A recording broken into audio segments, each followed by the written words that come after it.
Hej, jeg har læst En til mig, som er skrevet af Kirsten Carlsen, og bogen udkom i 2009. Og der var det hendes 5. bog. Men selvom hun blot er 23 år gammel, har hun allerede udgivet 7 bøger.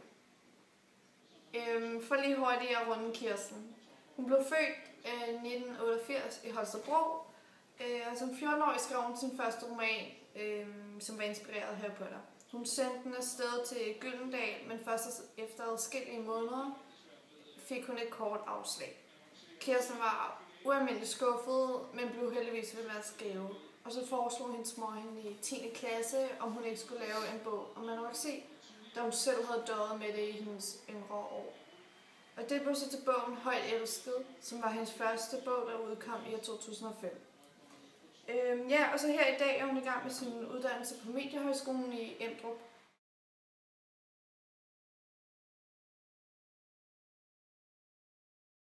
Det var så lige kort fortalt om Kirsten Carlsen og hvordan det hele startede.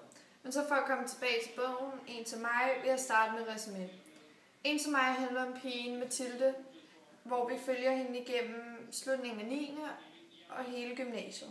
Hun er en utrolig pligtopfyldende pige, som lever op til alle forventninger, laver alle sine lektier, hygger med familien foran tv'et fredag aften og synger pigekor i kirken.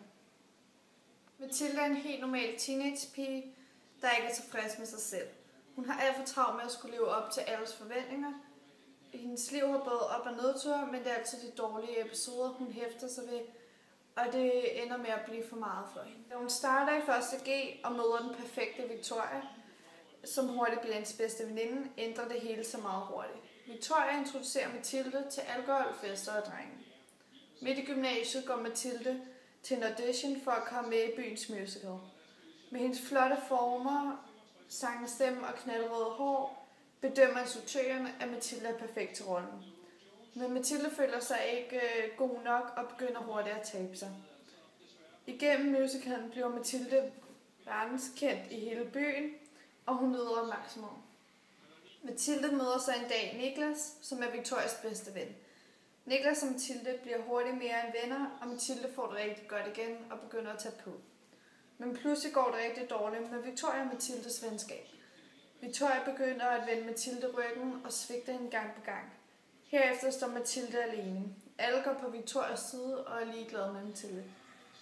Det eneste hun nu har tilbage er Niklas, men da det også skal ned og bakke med ham, ved hun ikke, hvad hun skal stille op.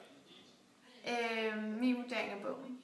En som mig er en rigtig god bog, som er nem og hurtig at læse. Man kommer hurtigt igennem den er svær at slippe, når du først går i gang.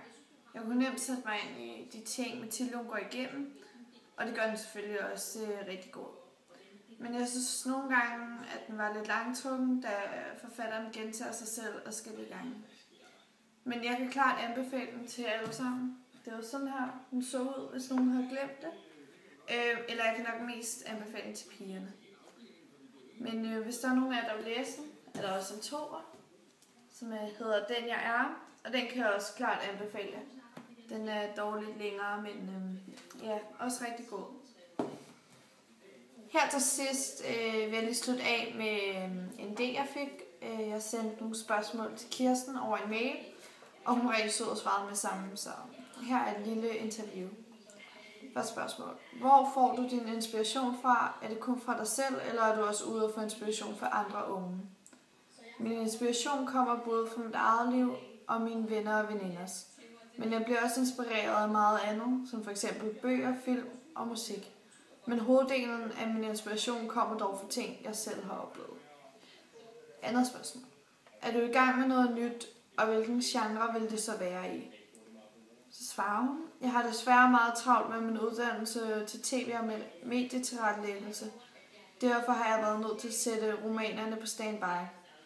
Men idéer til flere bøger har jeg masser af, så forhåbentlig får jeg en mulighed for at udgive flere bøger før eller siden. Jeg længes i hvert fald meget efter at skrive, men foreløbig må jeg nøjes med min blog. Tredje spørgsmål. Hvis du ikke er i gang med noget nyt, har du sådan en idé om, hvornår der vil komme noget, og hvilken genre det så vil være i? Helt præcis, hvornår der kommer noget nyt, kan jeg desværre ikke svare på. Men genren vil nok stadig være socialrealistiske, og hovedkarakteren formentlig en ung kvinde. Og sidste spørgsmål. Har du tænkt over, om du kan finde på at skrive en treer om Mathilde Lerchenfeldt? Altså en treer fra En til mig og den jeg er.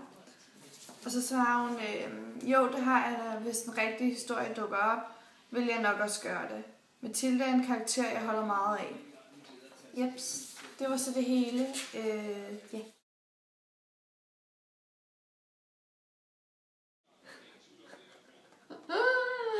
Hvorfra?